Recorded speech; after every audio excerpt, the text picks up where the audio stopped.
நம்ம எல்லாருடைய சமையலறையிலும் ஒரு செக்க சிவந்த நண்பன் ஒத்த இருப்பானே. ஆமா, நம்ம கேஸ் சிலிண்டர் தான். நம்ம வாழ்க்கையோட ஒரு முக்கியமான பகுதியா அது மாறிடுச்சுன்னே சொல்லலாம். யோசிச்சு பாருங்க, காலையில போடுற டீல இருந்து ராத்திரி சாப்பாடு வரைக்கும் எல்லாமே இந்த சிலிண்டரை நம்பி தான் இருக்கு. ஆனா இந்த சிலிண்டரோட பயணம் எங்க இருந்து ஆரம்பிக்குதுன்னு நாம எப்போவாது யோசிச்சிருக்கோமா? வாங்க இந்த சிவப்பு சிலிண்டரோட முழு கதையும் இப்போ தெரிஞ்சுக்கலாம்.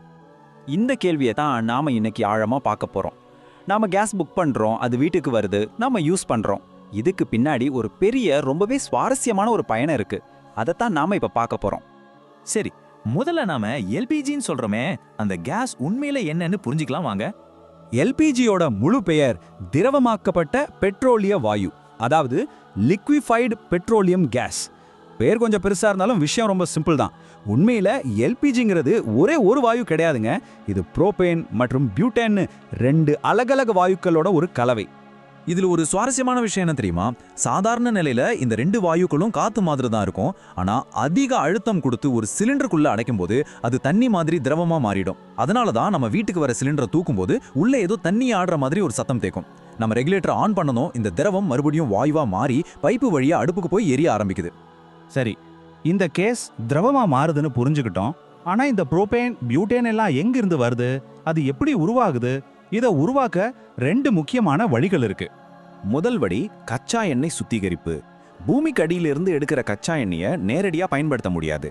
அதனால அதை பெரிய சுத்திகரிப்பு ஆலைகளுக்கு அனுப்புவாங்க. அங்க அந்த எண்ணெயை பயங்கரமா சூடுபடுத்தி அப்புறம் மெதுவாக குளிர் வைப்பாங்க. அப்படி பண்ணும்போது தான் பெட்ரோல், டீசல், மண்ணெண்ணெய்னு தனித்தனியா பிரிஞ்சு வரும். அந்த சமயத்துல ஒரு வாயு கலவையும் துணை பொருளா வெளியே வரும். அதுல இருக்கிறது தான் நம்ம புரோபேன் மற்றும் பியூட்டேன். இதுதான் பின்னாடி எல்பிஜியா மாறுது. ரெண்டாவது வழி இயற்கை வாயுவை பதப்படுத்துறது. பூமிக்கு அடியில இருந்து எடுக்கிற இயற்கை வாயுல பல வாயுக்கள் ஒன்னா கலந்துருக்கும்.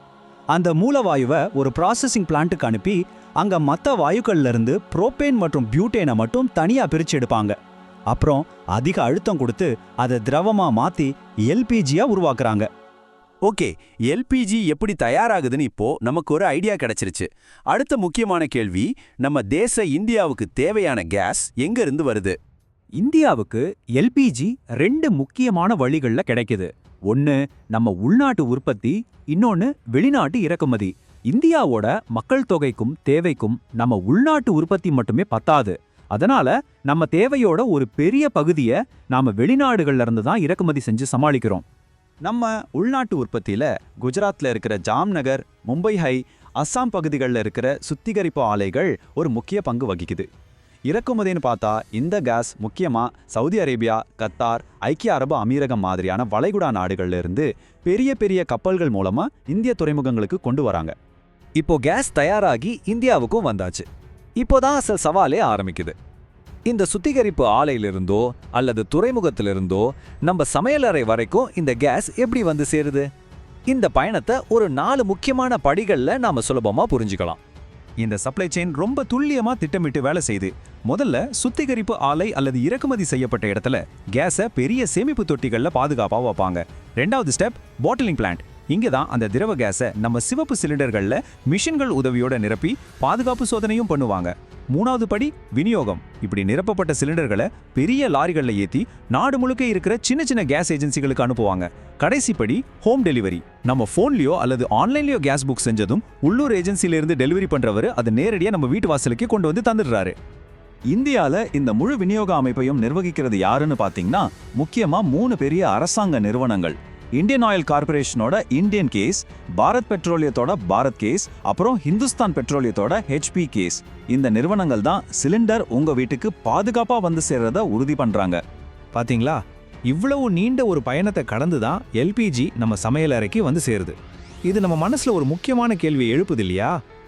இன்னைக்கு எல்பிஜிங்கிறது இந்தியாவோட கோடிக்கணக்கான வீடுகள்ல சமையலை சுத்தமாகவும் பாதுகாப்பாகவும் செய்ய உதவுற ஒரு முக்கியமான கருவி. வீடுகள் மட்டும் கிடையாது, ஹோட்டல்கள்ல இருந்து பல தொழிற்சாலைகள் வரைக்கும் இதோட பயன்பாடு ரொம்பவே அதிகம். ஆனா யோசிச்சு பாருங்க, உலகம் புதுவிதமான எரிசக்தியை தேடி போய்கிட்டே இருக்கு. அப்படி இருக்கும்போது எதிர்காலத்திலையும் இதே கேஸ் சிலிண்டர் நம்ம சமையலறையில இருக்குமா, இல்ல இதுக்கு பதிலா வேற ஏதாவது ஒரு புது டெக்னாலஜி இதோட இடத்த பிடிக்குமா? இதை பத்தி யோசிக்கிறது ரொம்ப சுவாரஸ்யமா இருக்கு. அடுத்த முறை உங்க சமையலறையில இருக்கிற சிலிண்டரை பார்க்கும்போது அதோட இந்த நீண்ட பயணத்தை நிச்சயம் ஒரு கணம் நினைச்சு பாருங்க.